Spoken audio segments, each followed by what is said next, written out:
Hello everyone and welcome to Draftim's MtG Modern Deck. Today, let's take a look at Balls and Goblins. Balls and Goblins is a very aggressive deck, so you want to win as early as possible. How do you do that? Well, let's take a look first at one of the core cards of the deck, Primal Force Mage. Primal Force Mage reads, whenever another creature comes into play during control, that creature gets +3/+3 until the end of turn. This combos up very well with Goblin Rabblemaster, which puts a 1/1 at the beginning of combat on my turn, with haste. So you have a 4/4 that can attack immediately. Now, Goblin Rabblemaster is a very powerful card, even if you're against aggro, against mid-range, or against control. Primal Force Mage is also comboing off with Ball Lightning and its twin brother, Groundbreaker. These two cards together will deal a lot of damage and will reduce your opponent's life very quickly.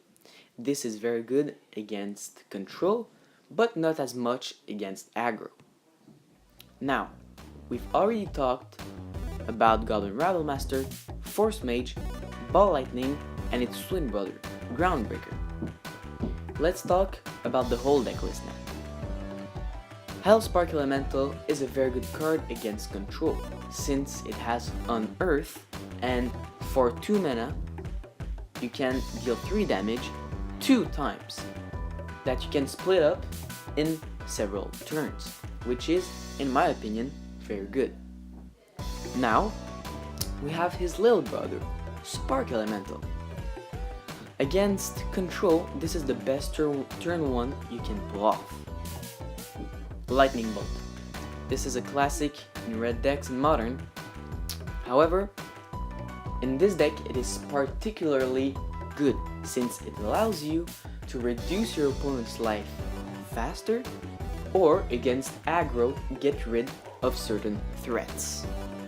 Now, Atarka's Command might be a sideboard card. However, I do play it for its first ability, its second ability, and its fourth ability. Most of the time, I'm doing 2/4. Bloodbraid Elf. Since it's an unbanning in modern, it's seen play in every single red-green deck. Especially in this deck, Bloodbraid Elf can bring into the battlefield Goblin Rabblemaster, Primal Force Mage, Ball Lightning, Groundbreaker, but also Utopia Sprawl. Utopia Sprawl is a very good card because, as you can see, Goblin Rabblemaster, Primal Force Mage, Ball Lightning, and Groundbreaker all cost 3 mana. So on the second turn, you could play, for example, a Primal Force Mage, and on the third turn, you could play a Ball Lightning if on the first turn you've played Utopia Sprawl. Now let's talk about the mana base. You could play basic lands. However, keep in mind that Ball Lightning and Groundbreaker all cost 3 mana of a kind. Fetch and Shocks are the optimal cards for this kind of deck. However, it might be a bit expensive for you. Quick tip: don't play lands that enters the battlefield tapped, since you're a very aggressive deck and you want to win as early as possible. You could even add in some Kessig Wolf lands, which are very powerful in the late game, and give trample to Goblin Rabblemaster and Bloodbraid Elf. That's it for this deck. I hope you liked it, and I'll see you next time.